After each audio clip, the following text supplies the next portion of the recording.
the camera. It's recording. Okay. All right. Yo, I'm Desire One. I'm Desire One. Yo, I'm the top of the pop. And this is Captain Ariel here. Yo, I'm Desire One. Desire One. Yo, I'm the top of the pop. This is Captain Ariel. You watching? Captain Ariel, and this is the Brutus speech. Yeah. I'm Desire One. Desire One. Yo, I'm the top of the pop. This is Captain Ariel, and you're watching Rude Speech. So if you tired of podcasts where you not getting the truth and they not hitting on the topics that you want, then you better come over to Rude Speech. If you tired of podcasts that's not going to get down to the meat and potatoes, then you need to come to Rude Speech Vidcast. What? Alright, we got some y'all made this up. Use that. Right like this.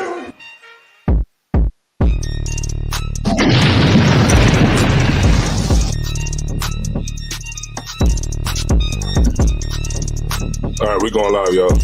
Yeah.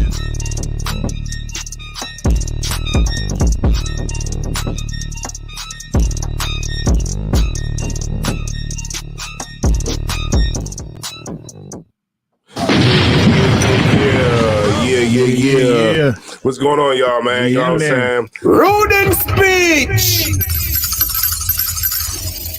Yeah, we getting it, man. Look, we in Vegas getting it, man. You see this, man? We getting it, man, in Vegas, man. Getting money. Yeah, shout out to Vegas, man. Big stunner. Yeah, so I'm going to go ahead and start it real quick. We're going to start it cold, man. I'm Desire One. Desire War. It's Captain Ariel. And we are Rude Speech, man. So, you know what I mean? Look, we on Cross the Line Radio. Big shouts out to Captain Desire. Big shouts out to Captain Katazah. Yeah. You know what I'm saying? Big shouts out to them. Katazah. Big shouts out to, you know what I'm saying, Clubhouse and all the work that Captain Tazariak and Captain Katazah is doing over there. That's right. Yeah, so make sure y'all subscribe to the new channel, man. Rude Speech Vidcast 3.0. You know what I'm saying? We were just down in Vegas, man. Word. Yeah, Vegas. And what I would say, real quick, man, what I would say about Vegas is, man, Vegas is very, very expensive. Yeah. Yes. Yeah. Yes. They find a way to get some money out of you. All your money at every turn. Mm-hmm. Yeah. How you they be like, oh yeah. They be like, you be like, yo, man, how do I get to the gas station? They be like, okay, what you want to do is you want to take a left, you want to go right, and then you want to make another left. And the nigga be like, you got some money? Damn. You got look. Jamaican dude was like, you got something? they got a cover charge for the gas station, for the McDonald's. Damn. They got a cover charge for everything. Nah, I remember last time I was down there. I just kept my refill cup. Did you get your refill cup, sir? No, I didn't drink no daiquiris. I didn't want to drink no daiquiris. Shoot. The Jamaican dude, he was like, yeah, man, you know what I'm saying? You got something? You got something? I ain't got nothing, man. I ain't got nothing. I ain't got nothing, man. You got something? I got nothing. You got something? Yeah, I was like, nah, I ain't got nothing, man. I just, you know what I'm saying? I just try to, you know what I mean? I just try to find out where the liquor store is, man. Damn. You know what I'm saying? The liquor store, $30 bottle of Henny is $60. Yeah, con. Yeah. Forget about all the, we was in a liquor store that was so high that we just left. Damn. Yeah. Me, Captain Orion, Captain Tower War, we was all in there. You comparing it to what it's like back here. Yeah. It's crazy. And we literally just was like, man, we out, man. You know what I'm saying? We just left. Which y'all went on the strip to liquor store? Or y'all? No, we went off the ship. I'm about to say, but it's a radius now. You went, when y'all go back? Like in COVID? During COVID? Yeah, during COVID. What you mean a radius? Like, okay, you know how like you got like you got the strip, right? Mm-hmm. And then like the radius, like the first ring outside of the strip is still gonna be pretty expensive. Yeah, pretty expensive. Yeah, it was like that back at that time too. And then you got to go to the outer ring. You know what I mean? A couple more blocks outside, and then you might get it for a little bit better price. And you might get robbed on the way. Yeah, I realized this trip is it's really a whole city just built on tourism. Like the whole thing is dedicated to tourism. Yeah, because you got to go like to the hood to not see. You got to go far from the center of the city to really see regular shit. But everything outside that is just you trying to get money out. You trying to make you have some fun. It didn't seem to me when I was there. It didn't seem like the tourist area was that big though. It's not. Vegas is small. Like, it's like it was like Vegas is small. Right there is like a couple blocks, and then it was just like it just got dark. Yeah, Vegas is very small, but they pack a lot of shit right now. Yeah. One thing I got. You got something? You got something? Mm-hmm. Well, one thing I always knew about, but I like kind of first had witnessed some shit. This trip is the prostitutes. I remember we was at the Caesars Hotel, and it was Saturday night, I think. No, Friday night, and they got some shit called First Friday, where the first Friday every month they got like discounts, so they do some shit where people go out and party. There's some shit going on the West Coast, I think, like in Vegas and Nevada and in Arizona, called First Fridays. I'm not really sure exactly what it is, but it's a time people go out and party and do stuff. And he said, before we go in here, he said, I know you're gonna see a lot of prostitutes. Damn. And some. And it's crazy because it's weird because like the whole, and after that, and while I was there, I saw two prostitutes like went over some men.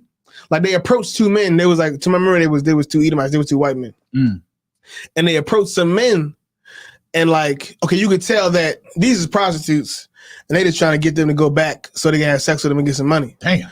But you can tell they were tricking these niggas into thinking that they was just lucking up on some pussy. Yo. Like they would just happen to get approached by some woman that like them. But it was obvious to these women don't like these niggas like that. Right. They're just trying to game them up to get some money. And ever since then, ever since I saw that, every woman I saw, and it's a shame. It was shameful because every young black woman I saw that was dressed kind of nice and looked halfway pretty, I had a calculation in my head to figure out, is that a prostitute or is that just a lady walking down the street? Man. It was like everyone. They go hoe. They go after that night. For the rest of the trip, it was like every young black woman I saw, young, like 20s, give or take, that was dressed kind of nice, that was kind of pretty. I had to make a judgment call about in my mind, well, okay, this person a prostitute, or is it just somebody walking down the street? Yeah, it was an amazing city though. I will say that. It was an amazing city. You hung out, did you go to I heard you went to the casino and everything. Yeah, right? We went to the casino. My rib, she won $1,600.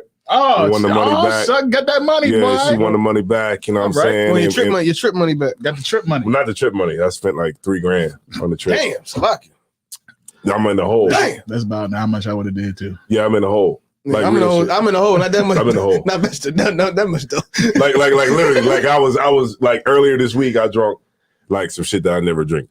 You went back to the Amsterdam? And I drunk some shit that was like $10 a bottle. He got a case of Erkin jerk. I told him, I said, look, just give me the Crystal Palace. I once started drinking Listerine. Damn. Out there with the stove. Nah, real shit. Like I'm really on some I'm fucked up. But look, check it out. My cat. I'm fucked up. Yo, real shit. And then on top of that, I had to get my cat spaded. Oh damn! $145. Good. God night. Damn. $145. I know it was coming at you like. I'd have sent that cat back out in the street. They should do this shit for free. But remember when I said that she had ran away? Yeah. She didn't get pregnant. Oh, for real? She was, when she came back, she was in heat. Oh, she was like,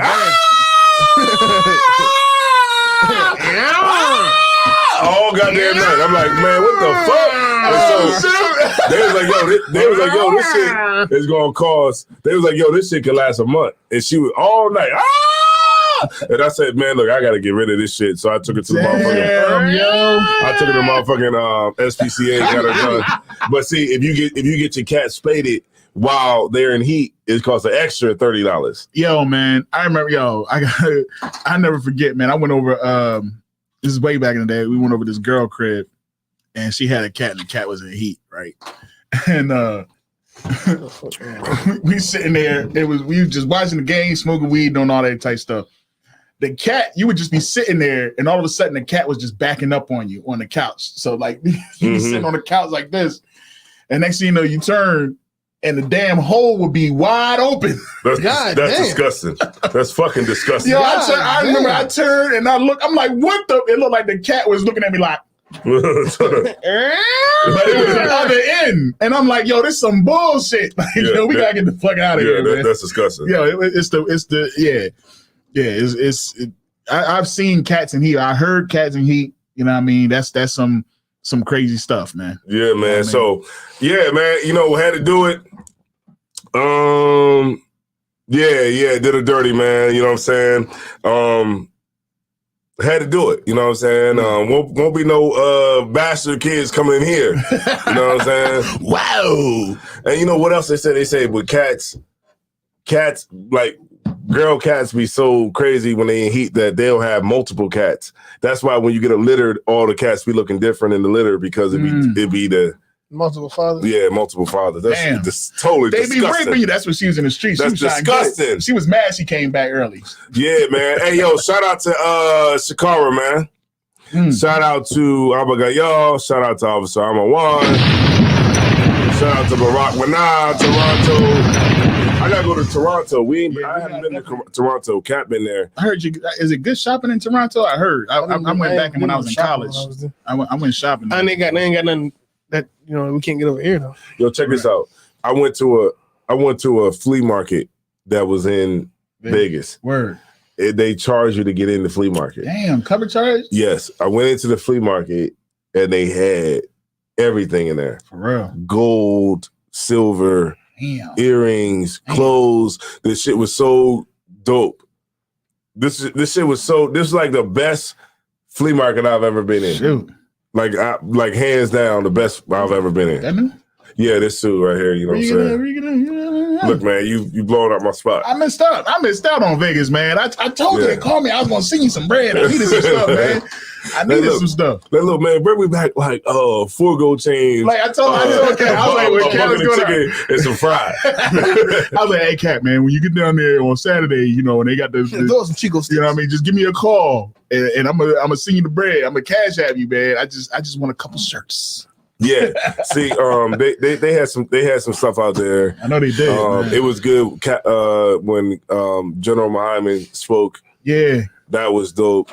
You know what I'm saying? When he spoke, you know what I'm saying? I was drinking. I was having a good time. I ain't gonna lie. I didn't even have no coat on. Everybody, you know what I'm saying? Brothers was kind of, little, was a little bundled up a little bit, but I had no coat on. Yeah, you know what I'm saying? I was out there like, you know what I'm saying, feeling good. Yeah. You know what I'm saying? And we just had a great time. I mean, we was in the one spot and then we ordered a party bus. Oh, word. And took the party bus, and the party bus came where we was at the first location we was at and was taking people to the next location. And so it just was overall dope. They let me get on a DJ, you know what I'm saying? I started DJing. Yeah, I started DJing, and then and you know what I'm saying, the sisters was coming up asking for requests and stuff like that, and it just was overall a good time. That's dope. You know what I mean? I even played some Silk, man. Some Silk, you know what I'm saying? Y'all know, look, the old heads know what I'm talking about. Right. Tazalaya know what I'm talking about. You know what I'm saying? I was playing some Silk, you know what I'm saying? I seen the general, I seen Commander General Yohana and General Muhammad, and I said, Salake, sir, you know what I'm saying? You know what I'm saying? Salake for the music out, and he was like, nah. He was like, look, man, we ain't no Christians in here. You know what I'm saying? Go ahead and play that shit. You know what I'm saying? So, you know what I'm saying? We was good. You know what I'm saying? Shout out to all the sisters, all the brothers who was out there, man. Right. I got a chance to talk to a bunch of people that I, never really get a chance to talk to. Right. You know what I'm saying? From the West Coast. And one thing they did say that was that a lot of brothers said was they like the skits that we do. Oh, most I ain't Christ. Brothers like the skits. They even said they like the one that you did. You know what I'm saying? For Captain Tazariak, the Blue Magic joint. Yeah, they said they liked that joint. It was funny, and it's just a good thing to see, like when you see like people all the way from another coast. Yeah, you know what I'm saying that they appreciate what you do. You know what I'm saying? So I would have to say, man, that's like the best part of it all is, you know what I mean, when you go out to the different coasts and the different barbecues, is building that relationship and extending that, you know what I mean?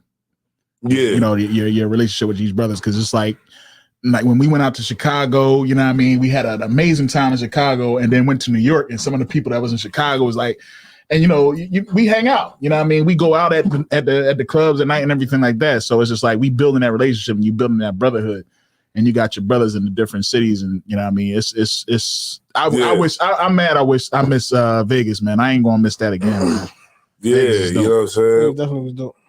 Yeah, it definitely was. I would say It says I wanted Charlamagne need to be hype man at every event. Yeah, there you go. Yeah, definitely put it down. Yeah, you know what I'm saying? Look, maybe I can get in there for Passover or something like that. I know. I think that's definitely a good combo. Y'all two should be the hype man or something.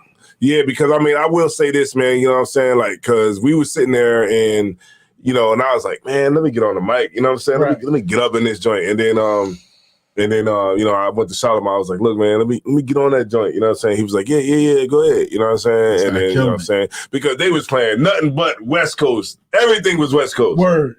And look, I thought I was a Crip. I thought I was a Crip. I thought I was banging. Right. I was Crip walking and everything.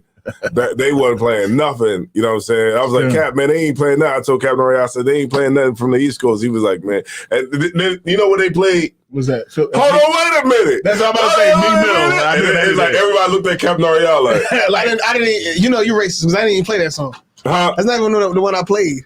No, but that's what they played. Oh. No, that's what they played. It's like, they played. Hold on, wait a minute. Y'all don't know how we played it? I was like, here we go. I was like, here we go. It's a great song, but it is. You just ain't got to expect me to perform it's an anthem. Yeah, it's like if you from Philly, they think that's the one song that you like. It's like song that's breathes through your veins. It's like that's y'all's What We Do Is Wrong. Yeah, that's y'all's generation's What We Do Is Wrong. Right. Like if you don't know, if you over the age of 30 and you don't know What We Do Is Wrong, then you just ain't been around. Yeah, forget about it. You just you know what I mean? A Poindexter. I still run the kids and the husband and the kids. Square. You need to know it. You know what I mean? So, you know what I mean? Shout out to... It's a cold winter. Yeah. That's true. So kids in the coast, my kids with their mothers. Yeah. It's like the ultimate struggle song. Yeah, exactly. That's what it is. It's like you got to have the struggle song from each, you know what I mean? So check it out, right? It's cool. It's Philly generation. Like, okay, so Brittany Griner got out. She out? Yeah, Brittany Griner, she out. She home now. She home now. She's probably eating a ton of box. She home free. She probably eating a ton of box right now, man. Because she's been in the gulag for the last 300 and I think it was 85 days. She didn't even do a whole off season. Yeah, she did like a year. You know what I mean? And you know, she basically is home now. Joe Biden actually put a lot of work in so that she could get released from the Russian custody. But a lot of people are mad because. And this is what I've seen on social media, and they said that a lot of people feel like, Joe Biden did this as a way, as a tool, and I remember you had said this too, Kat. You know what I'm saying? Like a lot of the things that the Democratic Party does, it's a thing they do it to like motivate black people to vote, black voters, because there was this specific person that was traded for her was a notorious gun dealer. This dude he supplied weapons to the Al Qaeda. Damn. Right. So this dude is like a real deal. Like he's not like he's the dude that they made movies about. Right. They make movies about this guy. This guy is Rufus. They call him the merchant of death. Yeah. Merchant of death. He was like you said, he was a arms dealer. Damn. He was an arms dealer who was like big though. Like not the nigga that's in selling a couple of right AKs not AKs, nines, like nines, nines and stuff out the back of the trunk. This dude sold to like governments. Damn. And he was to rebels and stuff like that who was fighting against governments. Right. And this dude got traded for Brittany Griner. So the Russians were like, all right, we'll let her go, but we want this person. And Joe Biden did it. They got a fucking steal. A goddamn steal. They might as well let the nigga out for free. Yeah. You big dummy. And like he was saying about what I said before, is that it seemed like in politics, they just do things because it looks, they do things because how it makes you feel, but not because it'll actually lead to any real change or protection or do anything that's not like a sound decision.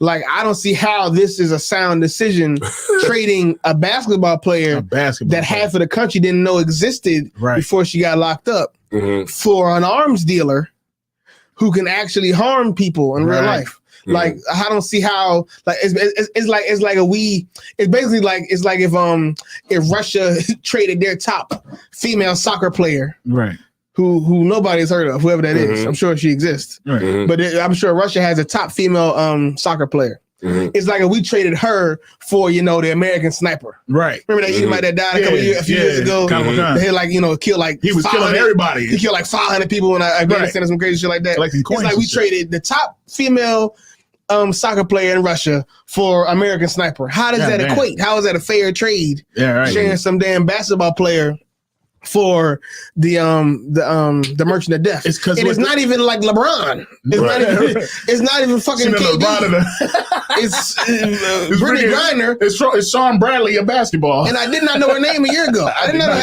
I saw her face before, but I didn't know who the fuck no Brittany Griner was a year ago. She a huge bitch. That's all I know. Some tall, no-chested lady. Yeah, and that's why you had a lot of pushback from what's her name, Candace Owens, right? And you even had Donald Trump tweeted about it, and he said this is like a straight dummy disgrace. move, man. Yeah, it's a dummy move. It's a dummy move. But I know, because like just hearing a lot, like with Captain Arias says. You know what I'm saying? Because Captain Arias, he majors in political science, right? So we ain't, he knows what's going on with that. But, and, I learned a lot of stuff, the stuff that he says. It's like, you see, like, okay, Donald Trump is running in 2024. So the Democratic Party is going to do whatever this is just my personal opinion, but the Democratic Party is going to do whatever they can do to try to appease black people, to motivate us to go out and vote Democratic. Because they know what's coming up. So they like, okay, what's the best political move that we can do that can rally black people and get black people on our side, even though we didn't do nothing for them. Right. Even though we didn't do nothing for them the whole time. Right. We didn't give them nothing. But if we can get Brittany Griner, then we can appease black people. Right. We can appease the LGBT community. We can appease Black Lives Matter. Right. We can appease everybody. I think, and get them on our side at the last minute. I think it was more about the LGBTQ. You know what I mean? I think that's a big part of it. I think because they know that they are the ones who will go out and speak. They don't care about the black. I mean, they definitely care about the black. They definitely care about the black. But on this thing with the Brittany Griner thing, it was more about the LGBT because they're the ones who will go out in groves. They're the ones who are fight for their own. You know what I mean? Like I remember somebody was talking about it. I was watching some radio show, and she was like, "Yeah, because I said something about the LGBTQ, they canceled me." Mm-hmm. You know what I mean? And it's just like, damn. And she was like upset about it. She was like, so I went on and I had to do my apologies and everything because I didn't want to be canceled. Because you could say whatever you want about us, about black people. You know what I mean? They ain't going to, they can cancel you, but that don't really mean nothing. But this LGBTQ, you know what I mean? They'll cancel you and it has an impact. You know what I mean? And this whole thing with Brittany Griner, where her being able to come out, you know what I mean? That don't nobody really care about it but the LGBTQ. You know what I mean? Because they remember they was doing the they did that little stupid that stupid ass praise dance. That little goofy ass praise dance. The Thuggish Jones was doing some old. Yeah, it's like she's more a member of the gay community, lesbian community than she is the black community. Yeah, it was all about the lesbian. So, like, what do you think about that, Cap? Like, what do you think? Like, why? I mean, you know what I'm saying? Of course, I'm asking your opinion on it, but like, what do you think is like the reason why Joe Biden fought so hard? Because if I could, it was a lot of other people too that could have freed. Yes, that's locked up in Russia right now. American citizens. Yes, American citizens that are locked up. And there was one guy, he was actually down longer than Brittany Griner. And what does he contribute to society? Not as much as she did, as far as what does he do? What is he, like a reporter? Yeah, he's just a regular guy who went over there and he got caught with the same thing that she got caught with. Yes, some weed at the border, the same exact amount too. They actually made the comparison. The same exact amount. The same vape pen. And he's down right now for 14 years. Damn. He's down for 14 years. He's been down for 4 already. Damn, 10 more to go. Brittany Griner's been down for a year, and then she got free. It's because of the response that she had by being in there by the WNBA. Yeah, it's like she got the WNBA, the LGBTQ. Like she has more of a national impact. You know what I mean? Than anybody. Nobody knows about this other boy that had a vape pen. They know about Brittany Griner. Mm-hmm. You know what I'm saying? Nobody else knows about anybody else. They've been talking about letting this Merchant of Menace, whatever, Merchant of Death go a long time ago. You know what I mean? When they was talking about letting her go, that was one of the first things that was on the table. But I'm gonna give it to you, Kat. I would say like you pretty much said already, but this move by Joe Biden was a purely political move, meaning it's more about the optic, but it's not about the actual function that it has. It's not about actually protecting anybody or protecting Americans or anybody like that. Because Brittany Griner really, I think we could sacrifice her. if it means that this cat might get out of jail and more death comes really to the planet. Like I think that would probably be okay if we really taking it down to what's going to happen after this. Is there possible that people could lose their lives after this deal is made? Could more war happen? Could terrorists be funded better because this cat is out? Could more people die? If that's the possibility, it probably would be better to just not have no deal at all, in order to just sit in jail for the rest of her sentence. Right. So that let no people die. I think she's probably worth that sacrifice. Brittany Griner, especially being that she's not only just a sport, she's only an athlete for one, and two, she's an athlete that nobody really knew a year ago. Nobody really, you might have recognized her face and whatnot, but nobody really knows her because nobody watches the WNBA in the United States. Even women. So even while she was in jail. So like y'all saying, it's really just a purely political move. It's just purely so the American people look at Joe Biden and say, oh, he cares about us. Man. He cares about the gays. He cares about the black people. He cares about Americans. He's going to go out in there and sacrifice what he has to sacrifice for the American people when it's really a dumb move, because that's somebody that we can really afford to lose. But can the next people that die in a terrorist attack afford to lose their life because you let the Merchant of Death out of jail? Right, and he did it by Christmas. Oh wow! He did it. He said she's gonna be home for Christmas. All that's political. All that's just to pure. All that's just to pull at your heartstrings to make you feel like, oh no, she get to be with her. You won't forget about her lesbian. Her wife. Yeah. How she get to spend Christmas with her wife just so you vote for him in a couple years. It's just political. They're gonna forget about it. None of it is to protect anybody. None of it is to protect Brittany Griner. Really. It's just to, for more votes and just for the optic of it, for the way it looks. Maybe he did it so it don't look like he was doing it for political. That's why he let her go now.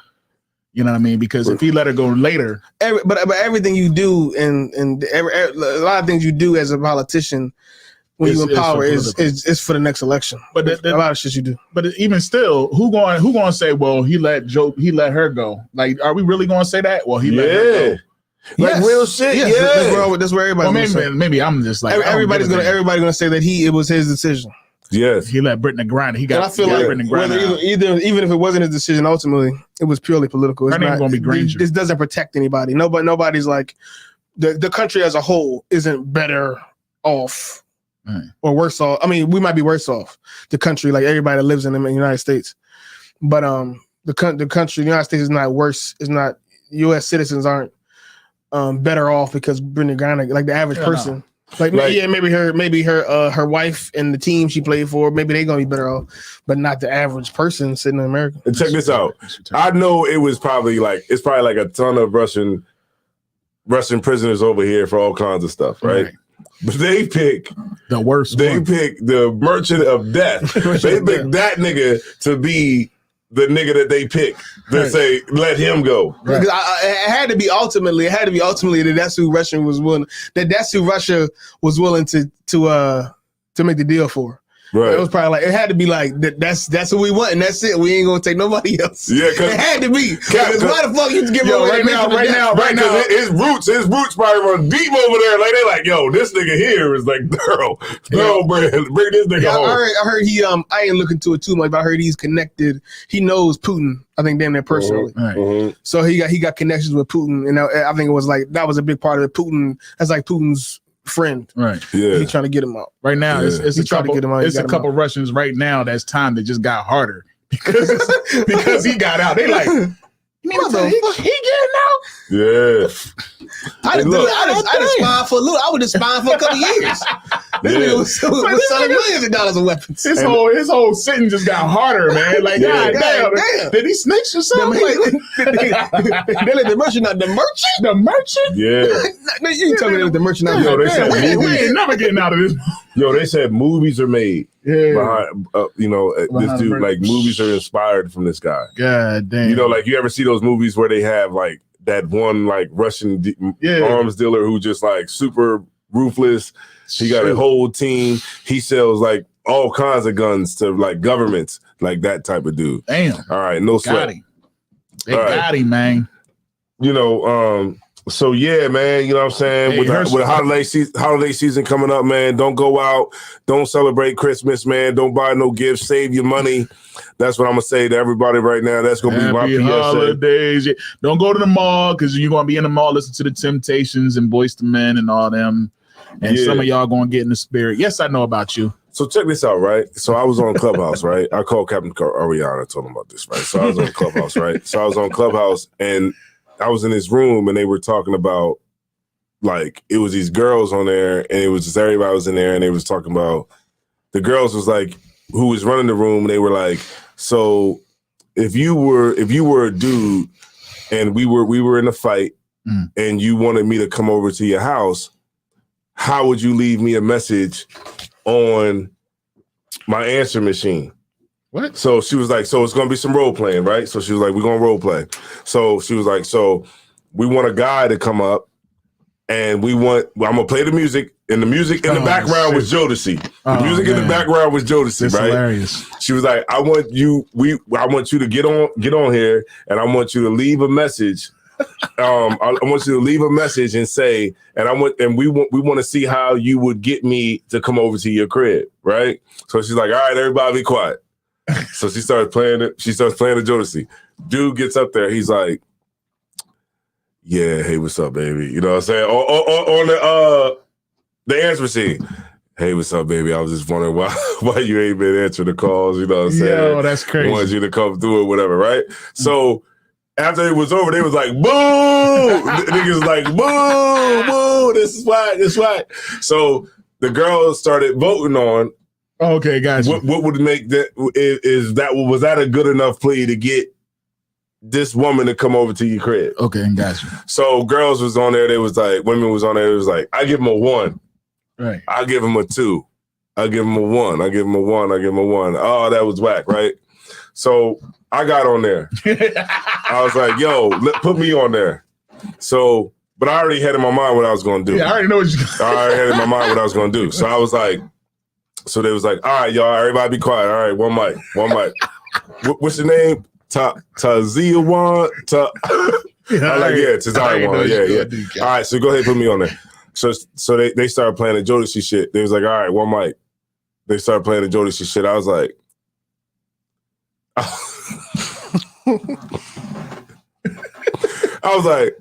bitch, I will beat your goddamn ass. You better answer this motherfucking phone.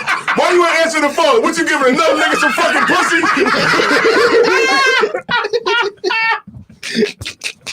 That sound about right to me. How was you gonna get over there?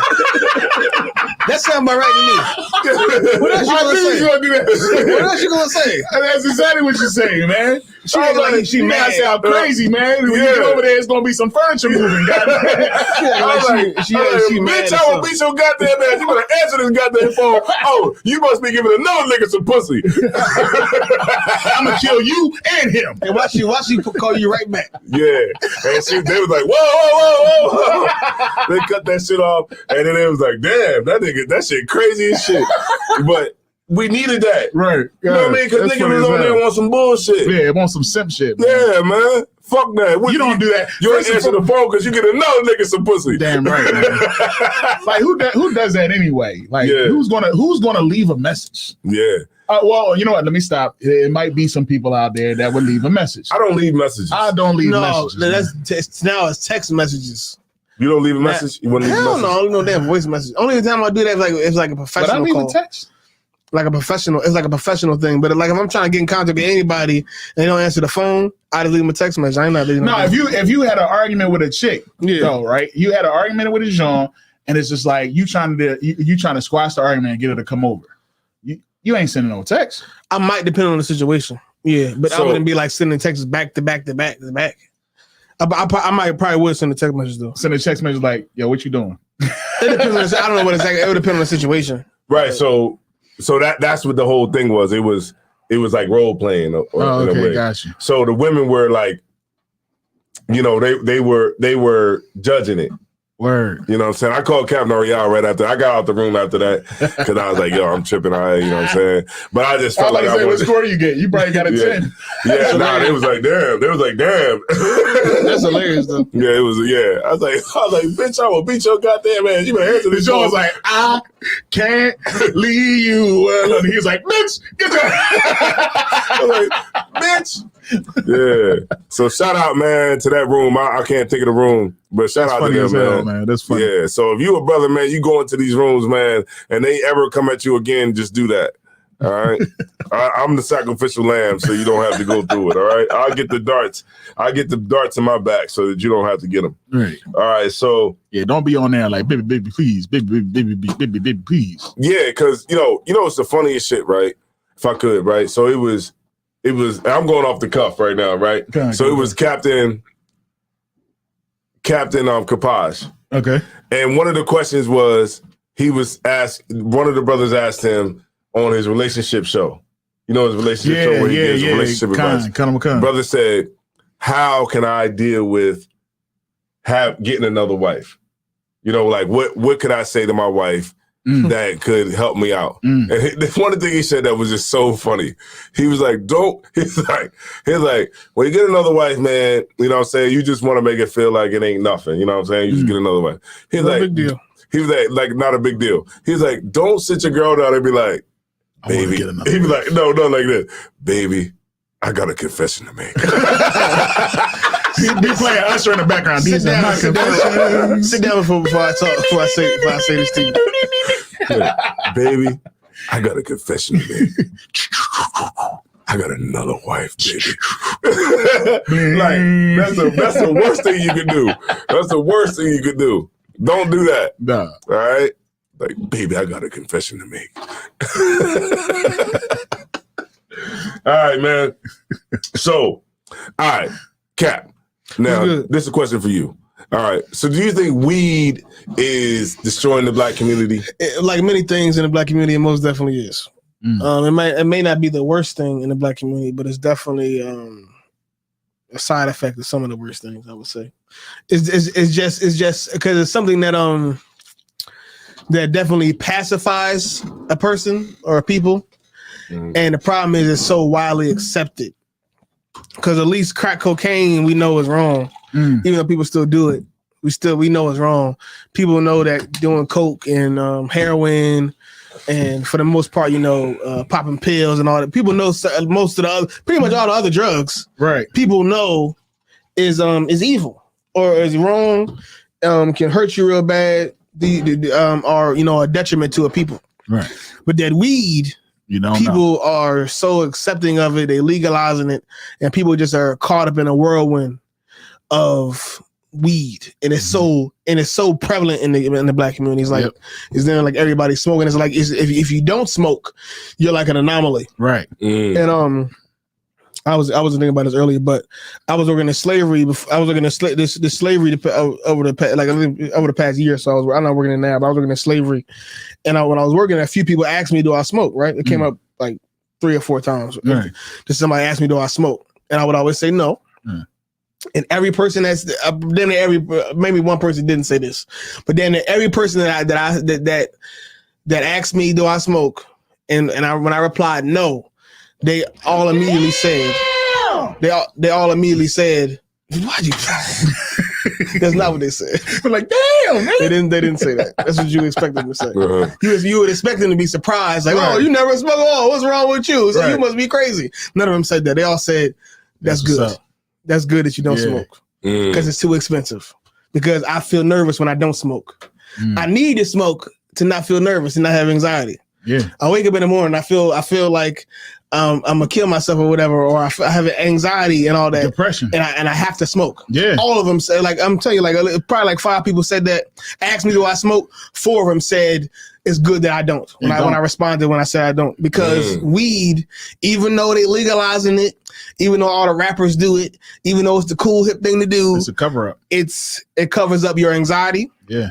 You develop anxiety by doing it because you can't function without it. You need that you need that relaxer on you in order to functionally normal in society. And people and weed is one of those things that 20 years from now studies will come out and things will be said, just like cigarettes were in the past. But before in the past, it was one time they had cigarette commercials getting you to smoke. It was something, I think.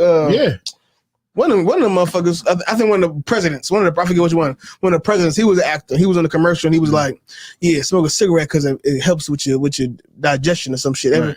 After every meal, I smoke a cigarette because people thought that cigarettes was good for you, and that's crazy to say right now that cigarettes is good for your body. It's crazy thing to say now.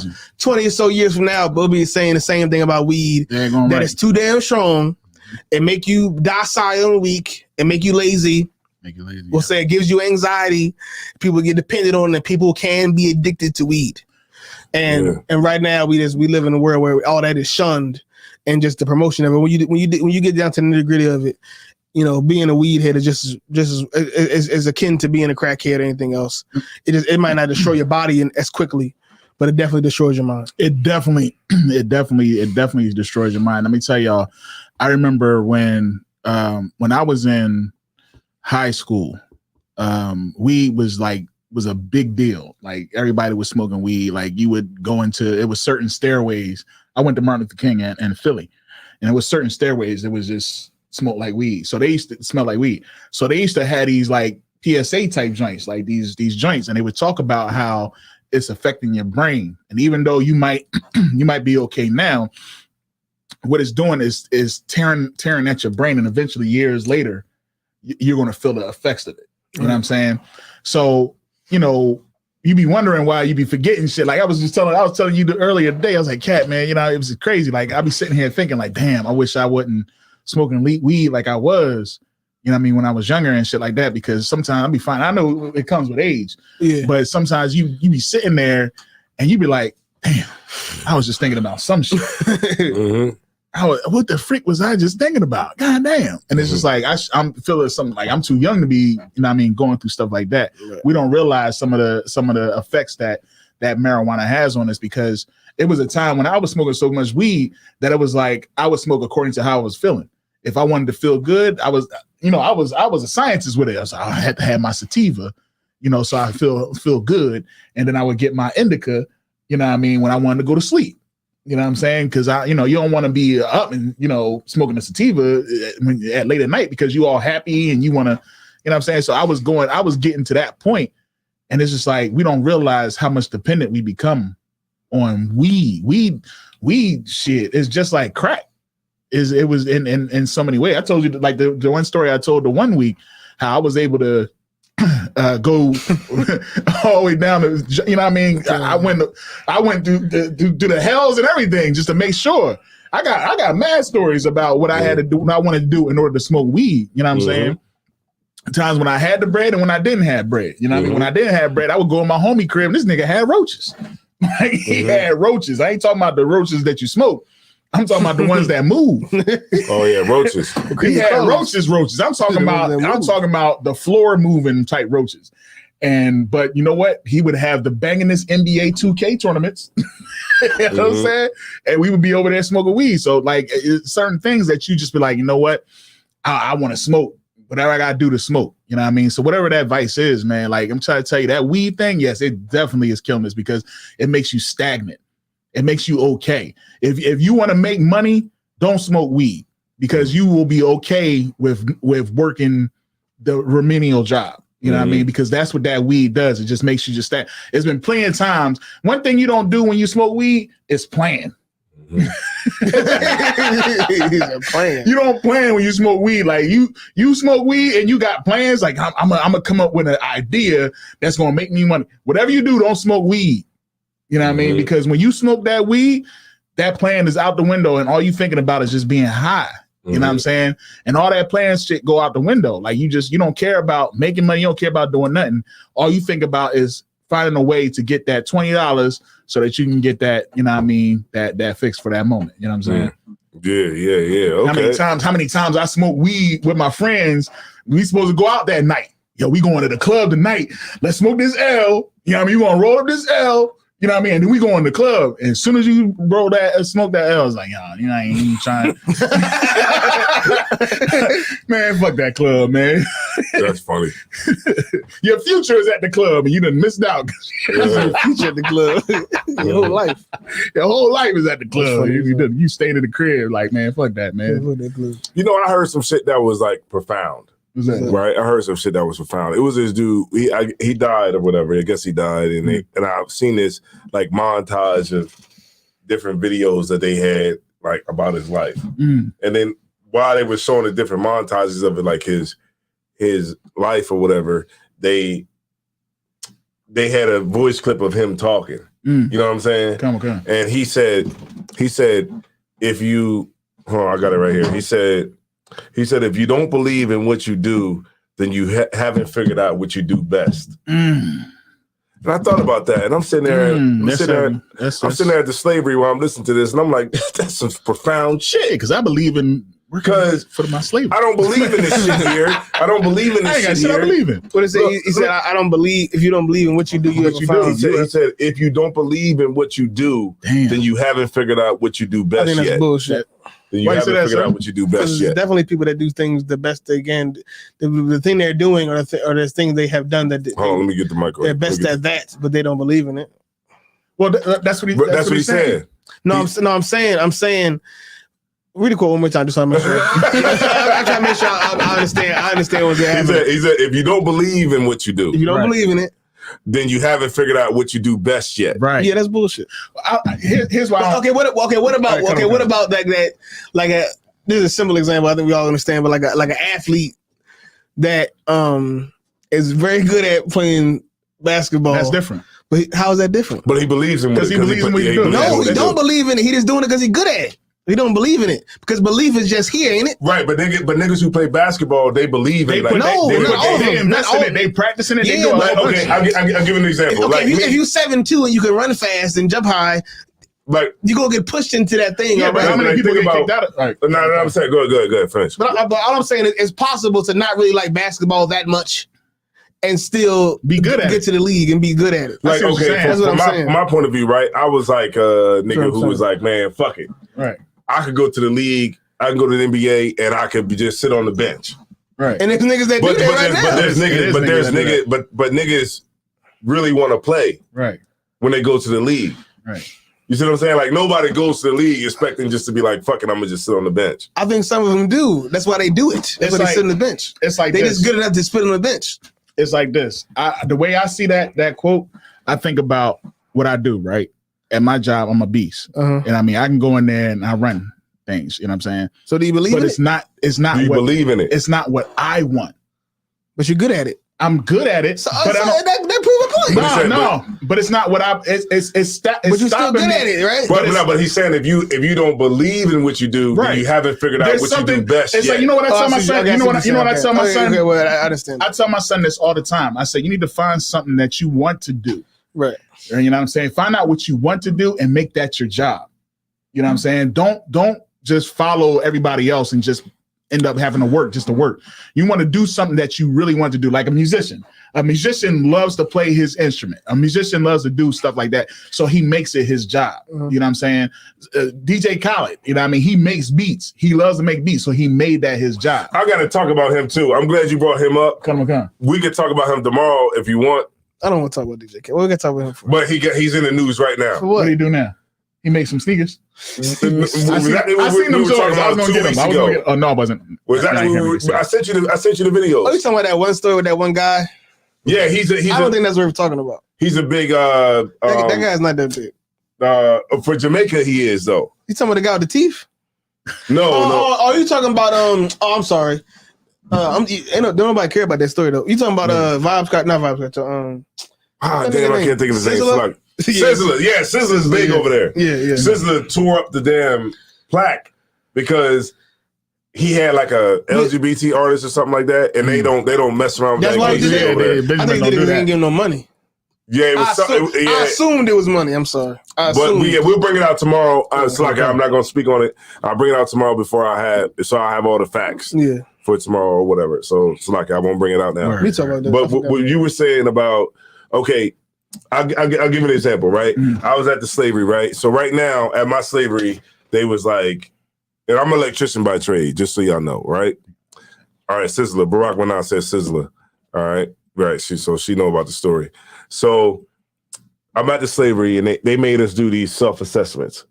The self-assessment was probably like 4 hours. You did that before? Yeah, I did that. It was Cap, I don't know if you I told him I'm amazing. I don't know if you ever heard of these shits, right? There's self-assessments, right? So these self-assessments, it's like the employee, you assess yourself. Right.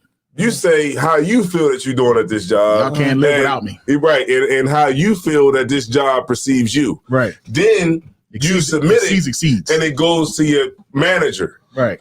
It goes, but before it goes to your manager, it goes up to it gets forwarded to what's those people that human resources. Yeah, human resources. It gets forwarded to human resources.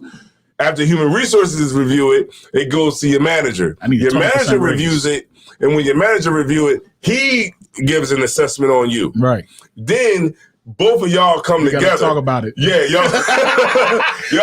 What you trying to say? I ain't shit, right? Nigga, I'm the shit, right? So it's like you might give yourself 4 stars, right? And something he might give you 2. So the basis of the whole thing is to say, and his job is to give you 2. Is to see where where you really stand at, coming from both sides. It's so bullshit. It's so fucking bullshit. But in this self-assessment, you have to put goals, what you want your next year's goal to be. And then you put a date on the goal that you want to achieve and the date when the goal is supposed to be accomplished. So the goal starts. So now we in 2022, your goal starts on January the 2nd, which is the Monday of the new year, 2023. First quarter. And you're supposed to finish the goal by December, whatever the last day of December is, 2023. 2023 going into 2024. Right. And I'm thinking to myself, this is some fucking bullshit. Because here I am writing a bunch of shit out that I really don't fucking believe in. But guess what? Yeah, I would have said it. It would make sense to you if you believed in it. Yeah, because I'm sitting there writing. This is what I'm writing. I want to learn how to do programming. I want to learn how to do programming because you know what I mean. I want to because I want to be smart one day. Man. Yeah, because I want to be smart one day. Right. I want to learn how to program and wire VFDs, you know what I mean? And I want to learn how to program. And I'm thinking to myself, I don't want to do that shit. I don't want to do none of that shit. I want to go to camp. Yo, you know what? You just saying that so you can keep your job. Yeah. Well. So you appear to it's like that you care. Right. That's it though. That's it. That's but if a lot of slavery is just that acting like you give a fuck. Right. Yeah. But that's why that's like 25% of it just acting like you care. You don't, but you don't. Concert, and that's why I want to tie it in to what I was saying.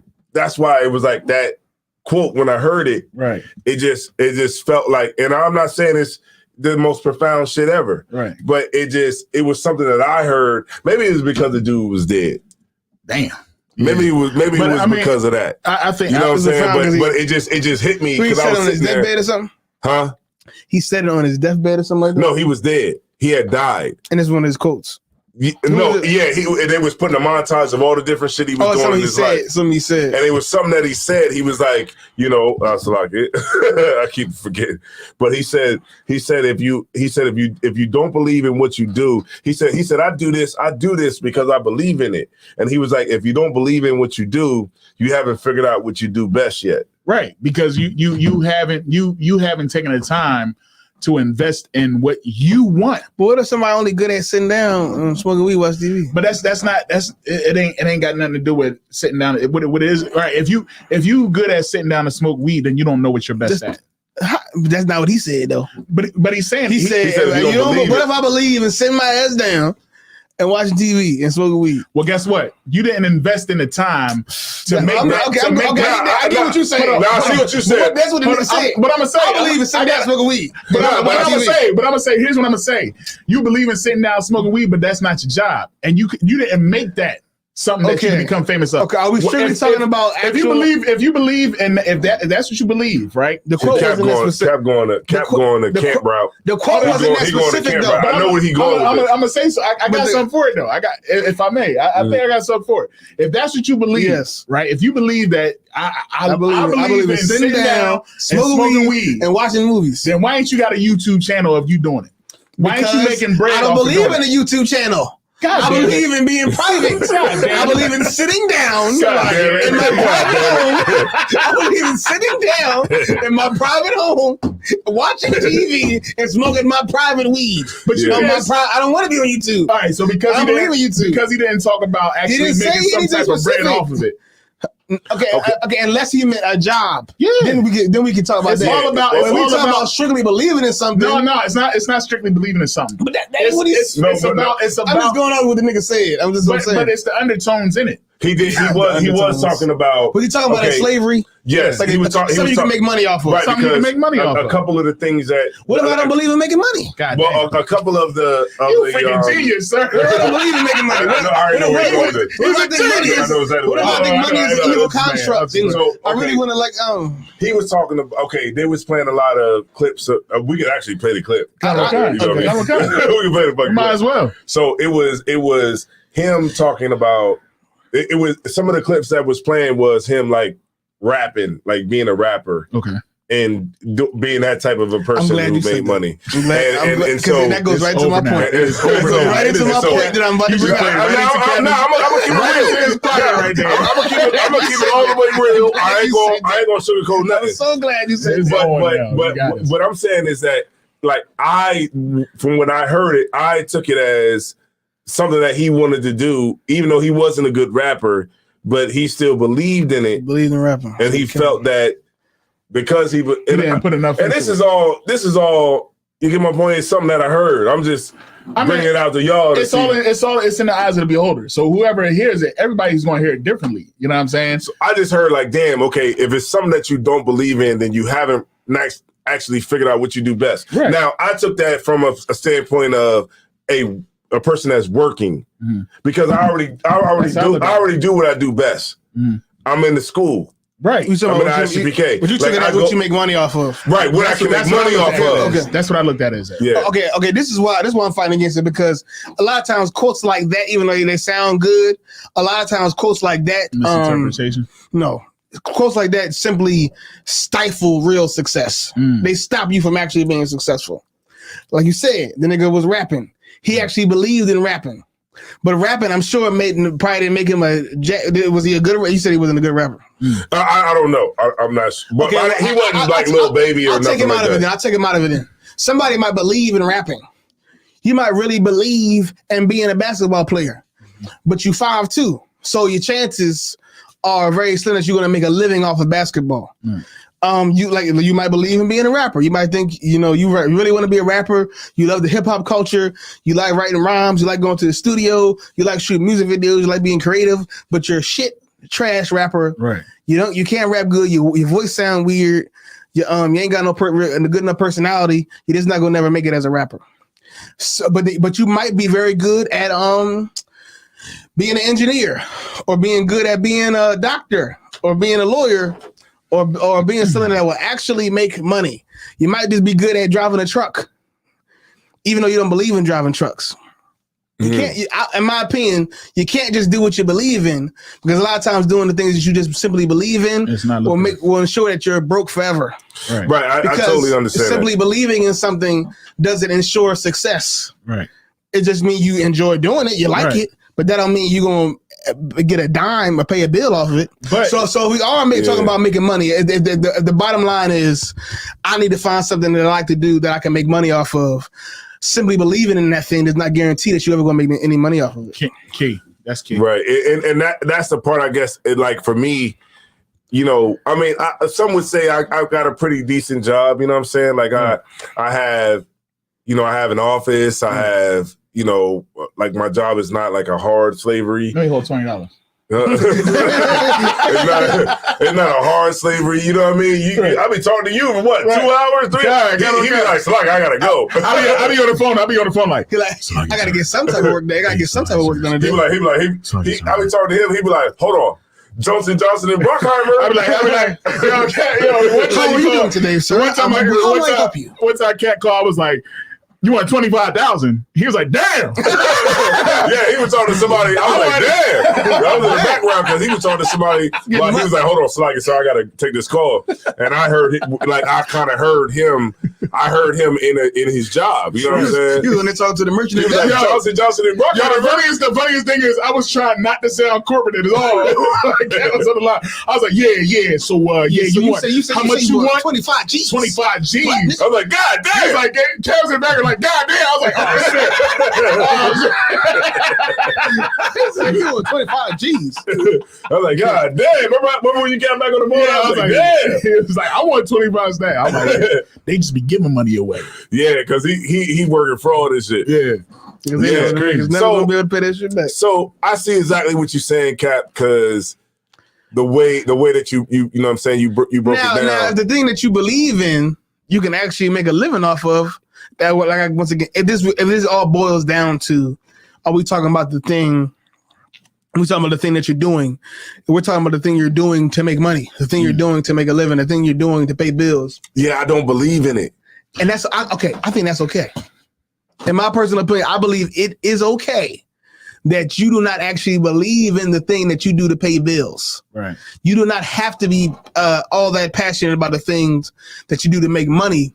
Because it's simply survival, and it's not more profound than that.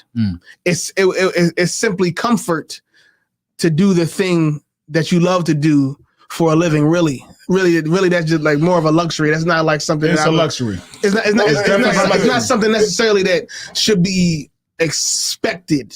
But wouldn't it be okay? That's what we hear. That's what we hear on the TV, and in many cases, people there are people, amount of people that will hear that, and they'll go out and be successful because the thing they believe in makes money.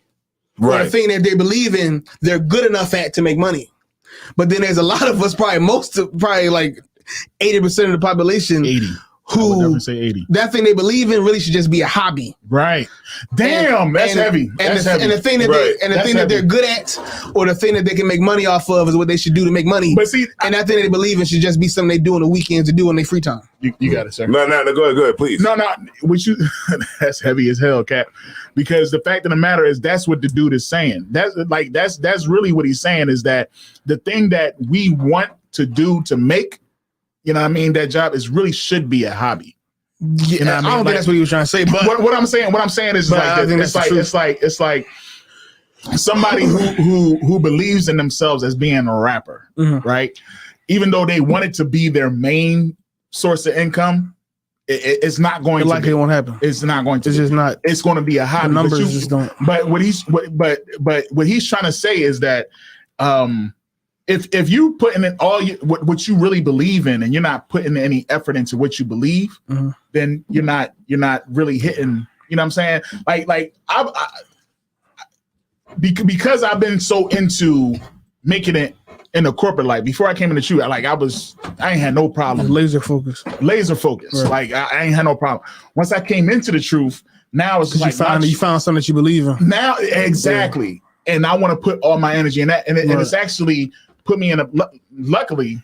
Well, I can't even. I don't like saying that word, but you know what I mean. I'm in a position now where I'm at a certain level, you know what I'm saying? But I want to put more into the truth, you know what I'm saying? And I want to feel bad about it. And the thing is, I'm at a point where I can go higher where I'm at. I can easily go higher. But you got to spend less time. But it's like I'm putting more, I'd rather put more work into the truth. Yeah, I'm not saying money is everything. You can definitely have a balance between. It's like I don't want to put what you believe in and what you got to do to make money. But when it come down to it, you good, man. These bills ain't getting paid off of belief. The mortgage ain't gonna get paid. The rent ain't gonna get paid off. The car note is not gonna get paid off of belief. It's gonna get paid off of hard cash. Right. So I got the video. I got the video. Let me ask this. I'm gonna ask this. Y'all don't want to hear it. Before you show the video, before you show your video, what do you do then? What do you do then, right? When you at that crossroad. What you mean the crossroad? The crossroad road you can put more into making more. You know what I mean? And being settled to where you at. It depends on the reason why you want to make more. It all depends on the individual, but I would say that there's nothing wrong with just settling. If you get enough fulfillment in doing that thing you believe in, and can still throughout the week or throughout the day make money doing something that you might necessarily not have that much passion for, that's fine. Why not? I think it's a fear. Yeah, why not? But why not? And I think in a lot of cases that's probably the best thing to do. Because the best thing to do is to just find a balance. Like if you can't make money, or at the moment you can't make money off of the thing that you believe in and that you really like doing, it's probably best to just have that balance. I have the balance of I do this after the slavery. I do this on the weekends because this is what I like to do. Right. I just find time to do it. And maybe eventually it could grow into something that you can make money off of. I think that's fine. You don't have to, you don't have to fully throw away the things you believe in. Right. You can find that balance, and I think a lot of times you should find that balance. And this is not just the work of the Lord. This could be, if you like riding bikes or you like training boxing or rapping. I think a lot of times you have to still do that thing you believe in, because if not, you fucking kill yourself. If not, if all you doing all day, if you really love rapping. And all you're doing all day is working at Amazon, and you're not spending no time doing that thing you love, you'd be fucking depressed. You know what? One thing that I'll take from, my rib, whatever. Is my rib or whatever. I like to throw my wife or whoever that is. My wife. One thing she said that used to get to me all the time, because me, like I'm at a point, right, where I'm like, I don't give a damn about that. I care more about the school, and I want to put more into the school. And one thing that it kind of hit me with, it was like, everybody needs a sponsor. You know what I'm saying? You need a sponsor. You need to be able to pay. You need to be able to put money in. You know what I'm saying? So your sponsor is your job. You know what I mean? Your job, you pay your bills with your job. You pay your tithes with your job. You do it. You know what I'm saying? You need that. At some point, it's just like, you don't want to get to a point where you putting so much into this, expecting to do something when your work is more beneficial than your check. Like for me, and your rib is right. She's definitely right, because what she's saying is right. My whole thing is like, I talked to Captain Ariel a lot about this. As far as like these type of topics. These type of topics. Like I want to vlog. Right, I want to be able to travel. Look, it's this travel vlog that I watch, and I talked to Captain Ariel about it. And this cat goes all around the world, and he just travels and he vlogs it, and he gets paid off of YouTube. Yeah. This cat went to Antarctica. Damn. This cat went everywhere in the world, and the last place he didn't go was Antarctica. He took a trip to Antarctica, and he vlogged the whole trip to Antarctica. Right. He's the only travel vlog that went to Antarctica. Right. And I was like, damn, this is, and then I was even watching when he stepped foot on Antarctica, and he was walking, and the people, and it was like a group of people that was there with him that actually was able to experience it.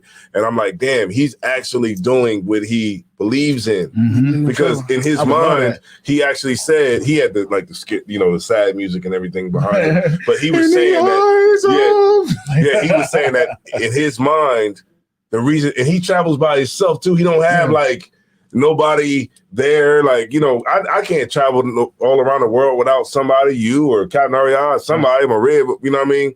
But he travels by himself. And I'm thinking to myself, and he said, I just one day I just felt that I wanted to see the world. And he said he didn't, he quit his job because his job was a dead-end job, and he just decided that, hey, I want to go out and I want to see the world and I want to vlog it and I want to just show the world my experience as I experience it. Right. And because he just had that profound thought, this cat is actually up to like, millions hundreds of thousands of subscribers. And he's actually got to a point where he lives off of the money that he makes off of YouTube, and he just travels the world, and he just doesn't have any constraints to the normal day-to-day like everybody else does. But it was because he actually believed in something. Right. And because he believed in it, it actually was something, and he took the chance. It's actually something that he can actually live off of, and he can get fulfillment out of in life behind it. And even though he's by himself. And that's all I was saying when I heard that. I felt like, I sit in this office every day, and I'm doing it because, yes, it's a means to an end. It's a sponsor. And I've conformed, but it's been 10 years. Right. And so now I feel like, damn, you know what I mean? Like, maybe it might be a midlife crisis. You know what I'm saying? You know what? That term right there is something. I feel like everybody feels that way. It might be the midlife shit where you start to get... You want to be able to, you know how they say you start to come to terms with your mortality, right? So you feel like, well, damn, everybody calling you old, even Captain Ariab, like, nigga, you old. You start to come. You still listening to Redman, right? You start to come to terms with that, like, yes, like, yeah, I am. Right? You start to come to terms with that shit. You know what I'm saying? God, God. You start to come to terms with that, like, well, damn, you know what I'm saying? If I wear my hat backwards, right? If I wear it right, if I wear it a little bit further, I can look more younger. Now so you start to feel like, okay, is this what it is? Right. Because like I see people like my slavery that's 50 and all that 60, and they just be like, yeah, they just come to work. And you know what they say? I'm gonna cut you off, but you know what they say? And you said it to me before too. You be like, hey man, good morning. They be like, another day in paradise. Don't they say that shit? They be like, another day in paradise. Another day in paradise. And that sounds I'm living the dream. Yeah, and that sounds so defeating.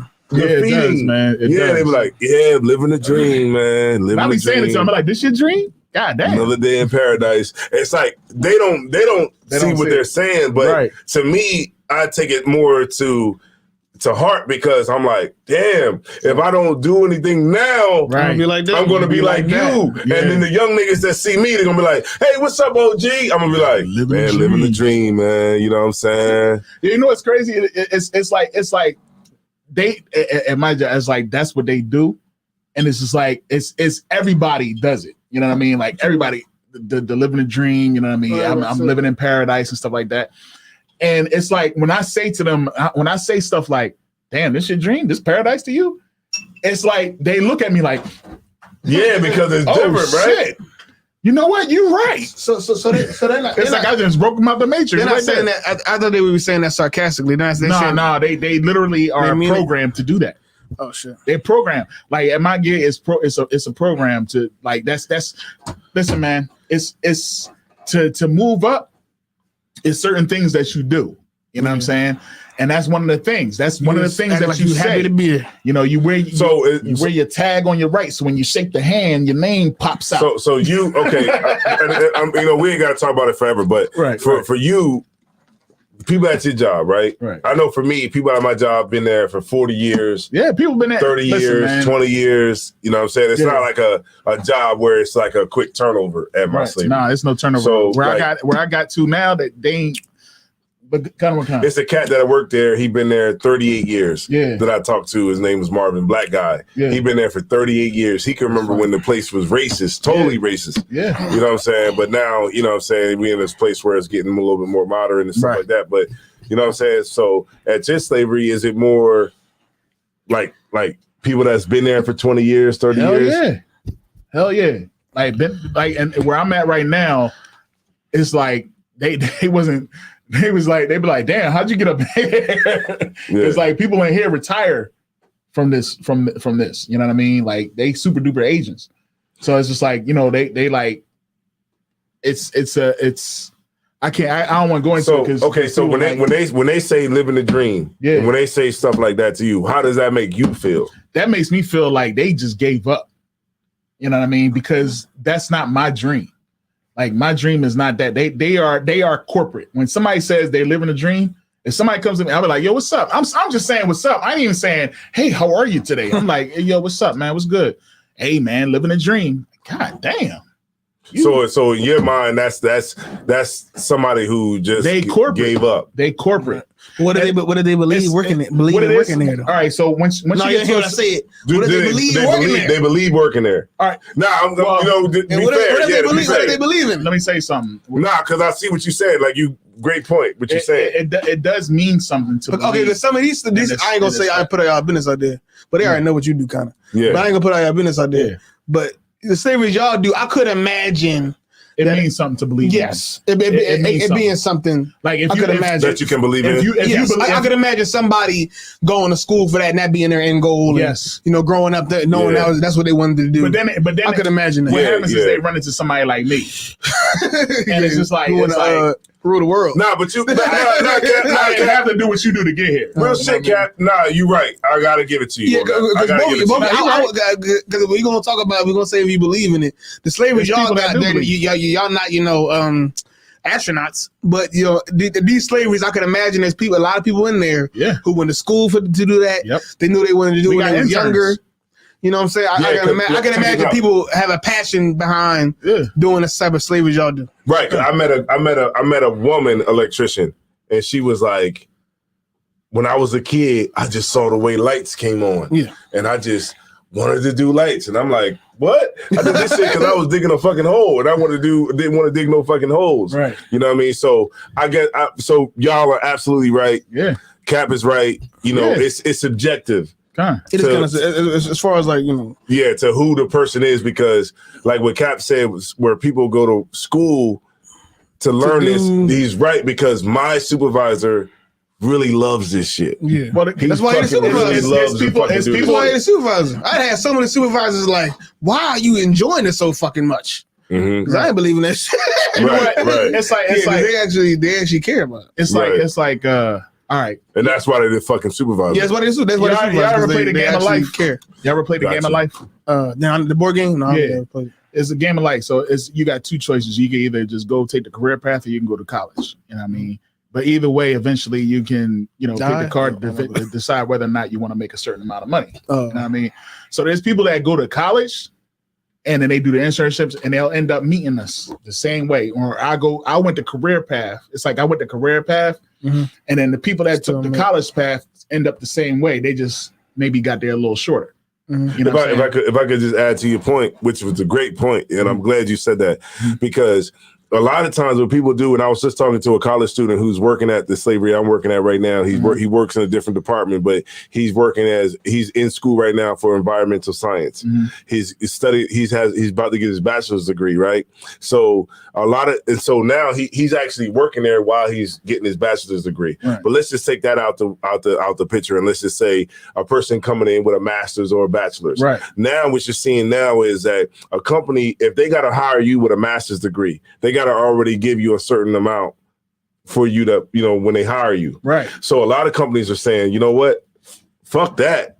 I'll just promote this dude that's already in the company. Exactly. Yeah, the brother that's already in the company. I'll promote him up, give him an extra $2, because if I bring you in, I got to pay you $100,000 a year. And I got to train you. Right. And I got to train you. So now what you're seeing is that, and one thing that he's pointed out to me is a white guy I was talking to, he was like, man, I'm starting to realize that a lot of this college that I've been going through, I really don't need. No. And that's what I found out. You know what? You know how I got my college degree?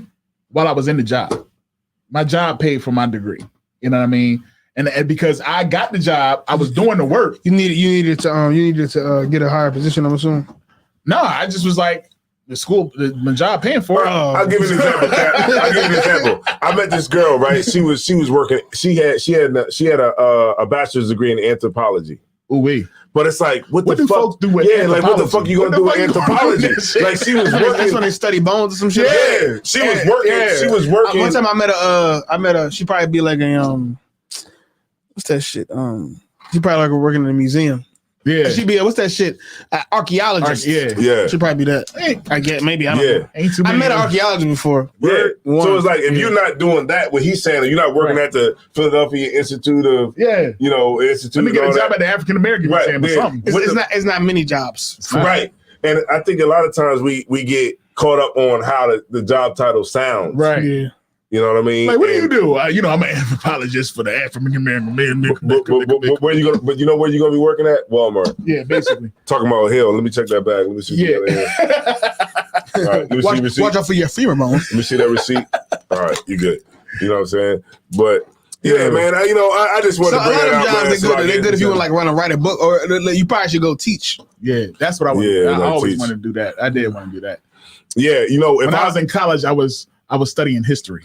Like if I had to go to school, I would do political science. Like Cap I wanted to be a history teacher, man. Straight up. Because I'd be in there, like because political science would be something that you definitely would like. You probably would enjoy a couple courses. Yeah, political science would be something that I would definitely. You can go to for free. Go on Google. Go on YouTube. Type in political science course. They should give you a couple hours. Yeah. I would definitely would do that. Because I think that would be man. Or like go work for University of Phoenix. Yeah, or like African American studies. I was a teacher. Black studies. Yeah, like African American studies. What they call Black studies. Yeah, Black studies. I would definitely do that. But like my first choice would be political science. Yeah, that would definitely be my. I would love to do African American history and just fuck they shit all the way up. Because I think that it's along the lines of how I feel, and I think that. If I believed in it, right? I would believe in it. I would believe in that. That would be more along my lines. Right. You know what I'm saying? I just never went to college. I always went to trade school. I went to trade school, things like that. And then I've been in school here in ISUPK. That's out the Bloomberg, man. BU, motherfucker. Yeah. So, yeah, man, I think that's good, man. What y'all think, man? I don't know. What's up to y'all? Yeah, so I don't know, man. We got some more topics for tomorrow. Yeah, absolutely. You know what I'm saying? I want to stay on here. I'm actually going to be here tomorrow. I think I'm going to be here. Look. Don't be here tomorrow. Hold your breath. No, we got to clean the school and everything. Oh yeah. Look, man, you put all our business out in front of company. Oh, Salagia. the school already clean. The school is clean. I don't know what you even talking about. We're going to take it to another level. But the way he said it though, he was like, "We got to clean the school.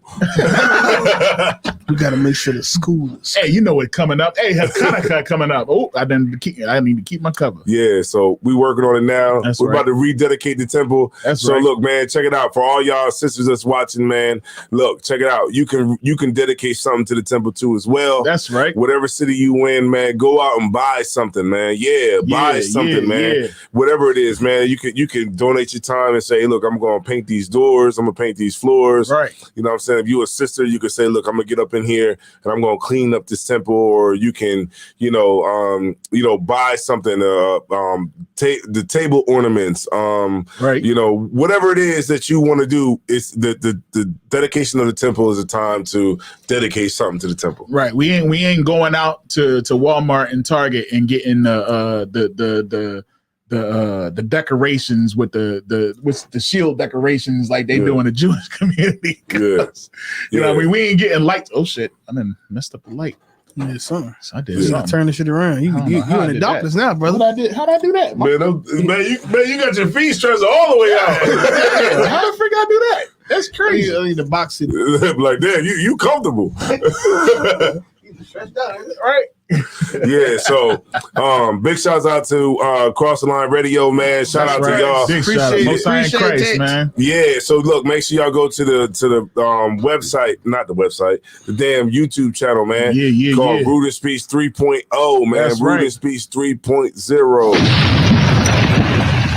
And look, let's get it up, man. Look, I'm telling you, man, I got like 3 videos up there from Vegas. You know what I'm saying? I got 3 videos up there from Vegas. I got some more. What I'm actually doing right now is I'm making it into a series. You know what I'm saying? For just the Vegas experience that I had. Yeah, so I guess we'll go ahead and get out of here, man. You know what I'm saying? This brother, he couldn't wait no more. Where you go? Yeah, he left like 1 minute before we about to start in. But yeah, so Tazai won. We got Isaiah Ward.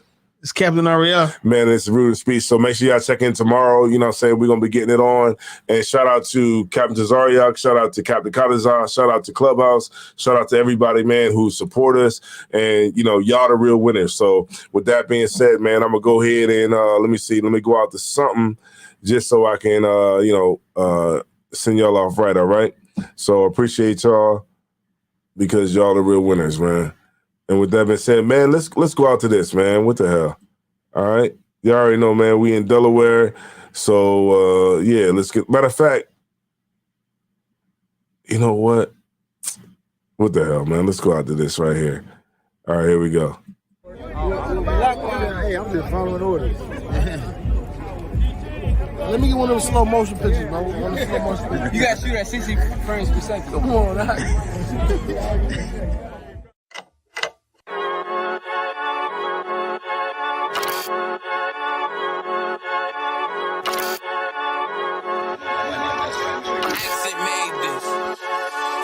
They say they wanna hit that raw shit. These niggas claiming that they bullshit. These niggas better move and coach shit. Cause if they make the wrong move and post it. You see me, they like, ooh, keep on stopping. I'm on my way up and they ain't gon' stop it. They say they wanna hit that raw shit. Coming up, I'm about to bullshit. They see me, they like, ooh, keep on stopping.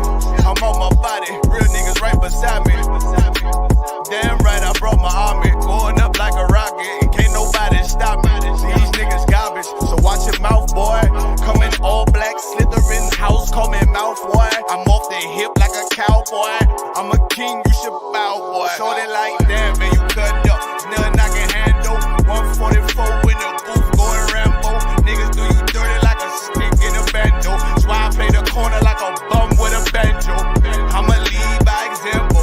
Ooh, keep on stopping, got this bitch off the hand. Got this juice, got the drip, about to hit the bitch with the salt. It ain't rap, it's assault. Can't taste a bitch unless you with the coke. They say they wanna hit that raw shit.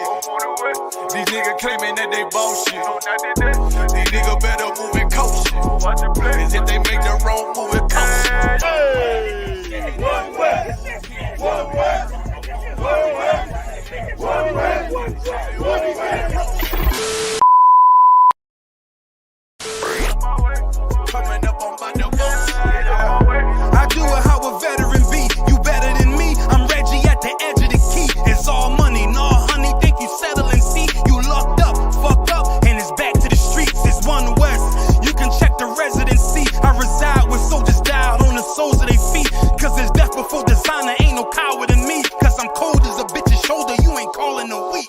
Get the cooking on this beat. Hope you like it well done. Got them killers rolling with me and they all red rum, red rum, red rum. Got you fuckers scared some. Get the banging on this beat till my fucking head numb. Black Glock, red drums, black and yellow air ones. Homie, you ain't got a vest. I suggest you wear one. Told these niggas we was going up. They was doing a lot of talking. Now these niggas ain't saying shit. Feeling like a legend in this shit. Lil nigga, I'm past veteran. Never feeling third. Lil nigga, I'm past second. Guns, I gotta have them all like Ash Ketchum. Shotty break a nigga ribs up like his wife left him. We all stepping. Kill you with kindness cause I'm dead nice. That 5'7" put you 6 feet, not talking height. That judge giving out 5 but you doing life. These hands are rude GPS. A mean right. That's mean right. We build different, you know the vibes. And we stamped it authentic, we notarized. I keep a 144 because I know a kind. Noah's Ark, you know I'm with animals when we flowing by. We back again, no cap, when I'm with Cap again. Yeah, they say they want smoke until we matching them. Everything righteous, so you know when we get back at them, you get hit up with a K, but no acronym. They say they wanna hit that raw shit.